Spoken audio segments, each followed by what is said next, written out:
बिस्मिल्लाहिर्रहमानिर्रहीम। Welcome to English PS. आज के इस क्लास में आप एक नया एडवांस इंग्लिश सेंटेंस स्ट्रक्चर सीखने वाले हैं जो स्पोकन इंग्लिश के लिए इंतहाई इम्पोर्टेंट है। So let's start. अगर उसने पढ़ना होता तो पढ़ लिया होता।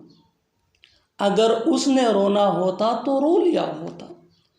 अगर मैंने खाना होता तो खा लिया होता। अगर तुम्हें वहाँ जाना होता तो जा चुके होते।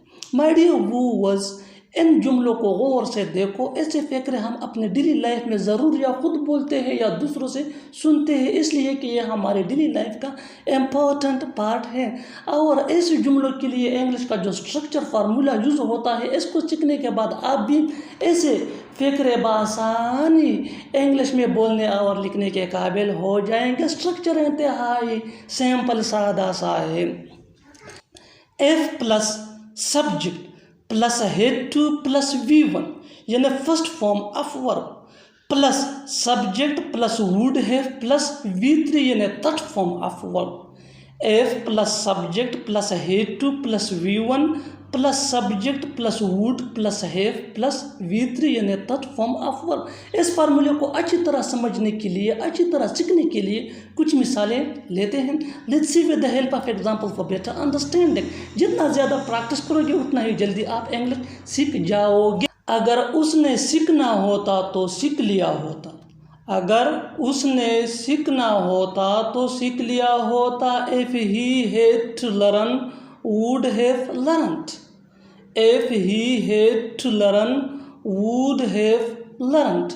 Next example. अगर उसने रोना होता तो रो लिया होता।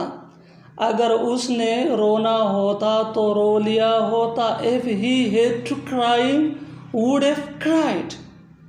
If he had to cry, would have cried। और हम इसको यूँ भी कह सकते हैं, यानी सेकंड पार्ट में सब्जेक्ट भी यूज़ कर सकते हैं। If he had to cry, he would have cried। Next example for better understanding. अगर मैंने खाना होता तो खा लिया होता। If I had to eat, would have eaten। If I had to eat, would have eaten। If I had to eat, would have eaten। Next example for better understanding. अगर तुम्हें जाना होता तो जा चुके होते। If you had to gun there, would have gone। If you had to gun there, would have gone।